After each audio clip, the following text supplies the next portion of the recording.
kids are more stressed nowadays between school, sports, and other extracurricular activities. A new book aims to help ease the growing anxiety, depression, and other mental health challenges faced by kids and teens by giving them more control over their lives. Here to explain, please welcome the co-authors, clinical neuropsychologist Dr. William Stixrud and education expert Ned Johnson. Thank you for coming. This is really an interesting way of looking. It's kind of changed. I have a child who has anxiety, high anxiety, and I actually wish I'd read this long ago because she's 23 now. But how did you team up to write this book?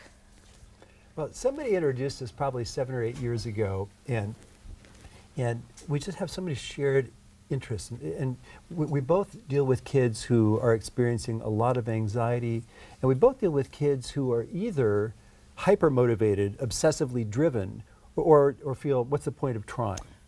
And we knew that a low sense of control is probably the most stressful thing in the universe, and that anxious people experience a low sense of control. Your thinking is out of control. On both extremes that you talked about. The sense of control. And we also know that you have to have a sense of control or a sense of autonomy in order to become self-motivated.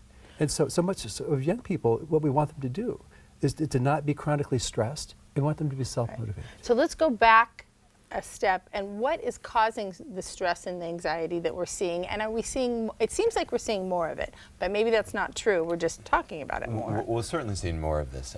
There's a great researcher who's looked at stress, anxiety, and narcissism going all the way back, and found that in 2000, kids and adolescents were 5 to 8 times more likely to have anxiety than were people during the Great Depression, the Second World War, the Cold War. So it's real. It's not just my child or your child or this child. Right. It's really systemic, and it's a real concern. And why is it that it's so much higher? Yeah. And what's so different? I mean, my mother lived through the Depression, and I hear the stories, and it seems like that would be so anxiety-ridden. Yeah. But part of the story has to be that as adults, we sleep probably 2 to 3 hours less than people did 100 years ago. And kids sleep less than they did 10 years ago or 20 years ago. And so just being chronically tired is enough to explain a lot of the anxiety. There's also no question that the digital technology makes life go faster, it makes it more stressful for everybody. And certainly there's been something like a 37% increase in depression and anxiety in young people in the last 6 years, which people think is associated with social media. Wow. So let's then talk about the idea of giving kids and teens more control to help alleviate their stress. Yeah. How does that work, and why does that work? Because it seems like it should be opposite, but maybe I'm confusing control with stuff to do. You don't mean giving them more things to do, you mean... Well, the opposite of feeling a healthy sense of control is feeling hopeless, helpless, or overwhelmed. And those are the things we don't want kids to feel. And so by letting kids make their own decisions as much as possible, by encouraging them to make their own decisions, by playing as much as we can, playing a consultant role to our kid, as opposed to thinking that we're somehow supposed to be able to make them do stuff or make them turn out a certain way. So what does that look like? Yeah. Like in an everyday, what is it? Consultant? Well, ultimately, when we work on the theory that the kids have bird-brains in their heads, and they want their lives to work out, right? Yeah. You know, I mean, like, are you sure this is, you know? But to take that posture, you know, rather than saying, I really think you should do such and such, you know, can I give you advice on that? I have a thought on that. Would you like to hear it? Well, no, I don't want to hear it. I've yet to have the experience of offering someone advice that he didn't want to hear and having it work. I've never seen it happen, right? So I mean, I have a 16-year-old son and a 14-year-old daughter, and for both of them, I'll say, can I offer you advice? Would you like some help on that? And so we want kids. I mean, we're not suggesting the parents sort of disappear and just say it's your life, pal. You know, good luck. But the idea that in a perfect world, our kids will feel like that this help is being given. You know, we're doing things for them. We're not doing things to them. And it's a small difference, but if people feel like things are being forced upon them, so often adolescents especially will resist what's in their own best interest because they want to feel and therein comes that anxiety, is when they start the resistance, because they're not. So say we take something like a homework assignment that can be a high stress. How does a consultant role versus the forcing it down look? Well, the second chapter in our book, it's called "I Love You Too Much to Fight with You About Your Homework." Perfect. One of my clients just sent me an email. She's reading the book, and she said that I told my 8th grader, "I love you too much to fight with you about your homework."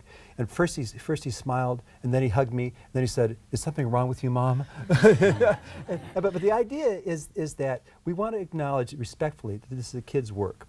If we say, "I'm not going to fight with you, but I'm willing to do anything I can to help.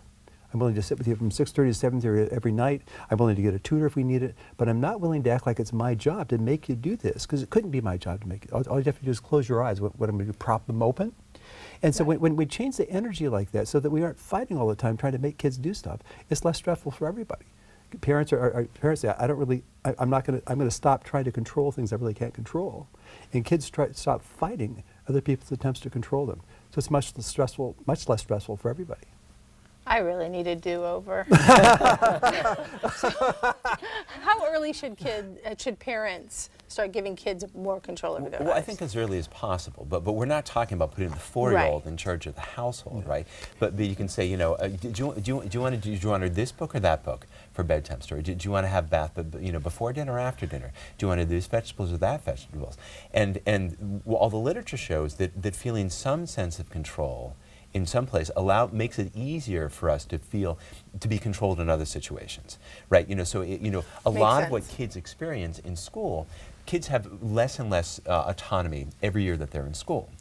And so if kids can feel more control with, their extracurricular activities or how they spend their time on the weekend or what they do with a part-time job or whatever, if they feel that they have some agency in other parts of their life, it's easier to tolerate places where they don't have as much control. All right, makes sense. Thank you so much. I could talk forever and have you analyze what I've done. Thank you so much. Kids don't need perfect parents. Right. Join Ned and Dr. Stixrud for a discussion and book signing this evening at 7 at All Saints Church in Seattle, and we've linked more information online. Up next, spring deck makeovers to fit most budgets. More after this break.